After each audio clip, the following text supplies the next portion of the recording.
Were you able to, how did you encapsulate the character? Were you given scripts in the future? Or did they really describe it to you, or were you able to just sort of create it on your own? Well, when we had a first meeting with Sean Ryan and Eric Kripke, I was asking all these questions. I said, look, guys, if this is going to be just a bad guy who kind of goes around and kills people and stuff, I'm kind of like not into it. And they were like, no, we had so much more for him. We're going to do this, we're going to do that. He actually is not a bad guy. He's going to be doing all these things because, these guys killed his family. And so basically they gave me on that first appointment before I just read the pilot. They gave me, of course, not the outline of exactly what's going to happen, but how they imagined the character. So I was like, I can easily play somebody like that. That's my favorite. That you play somebody that's kind of like one of my favorite movies I've done, The Deep End, with Tilda Swinton. It's the similar character. He starts as a bad guy, kind of blackmails this woman, and then he kind of softens his heart, and he dies for her in the end. So it's kind of like, I love those characters. They need to redeem themselves. They start kind of really bad. At least the audience thinks they're bad. In the case of Garcia Flynn, he did some things that are obviously unhinged, and he does kind of carpet bombing, but he really believes that in order to achieve his goal, it's for the greater good. I mean, we heard that many times, for the greater good, but Well, Rittenhouse is really, really, really bad, so I can't blame him for that. They're really bad. Yeah. And at the end of season 1, we weren't sure if you guys were coming back. How excited were you to really, I think this is probably the first time you've ever gotten that kind of fan excitement, because not a lot of shows get saved by the fans.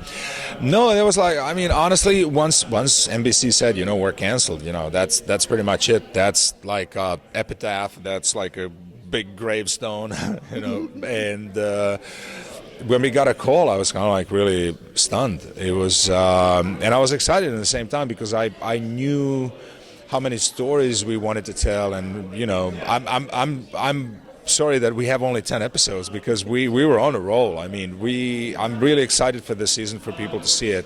There's a lot of, it's a sprint, it's a gallop. This season there is no.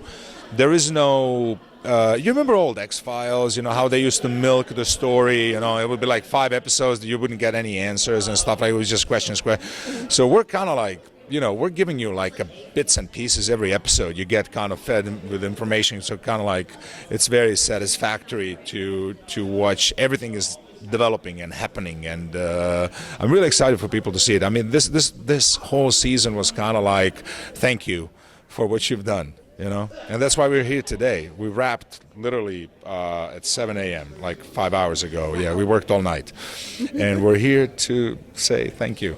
Well, I'm one fan that called and complained and emailed, love the show. I love how you're in the jail and you're using your knowledge to sort of inch your way out. Do you know, or can you reveal if you'll be out of jail by the end of the season? Will you be in the time machine?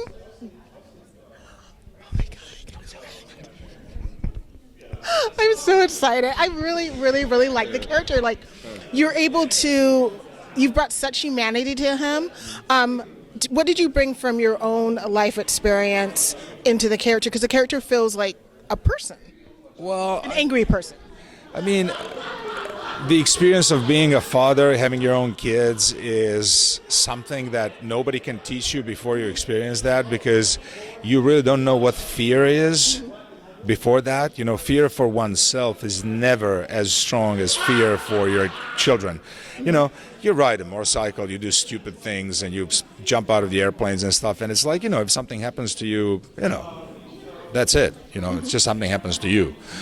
But if you have kids, if something happens to you, those kids are going to get damaged. And if something happens to those kids, it must be such a, I don't want to experience it ever in my life. And I've seen people going through that, and I can just imagine.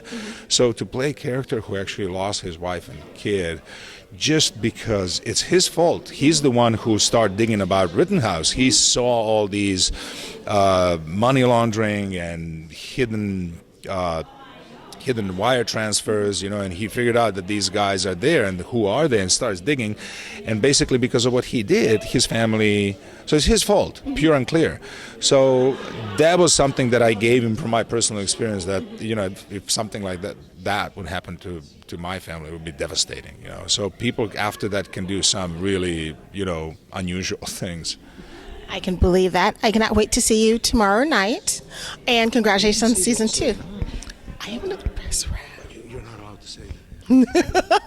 But I will be following you guys. And thank you so much. And can I give you a hug? Yeah, sure. I'm a big fan of yours. Thank you. I love Practical Magic.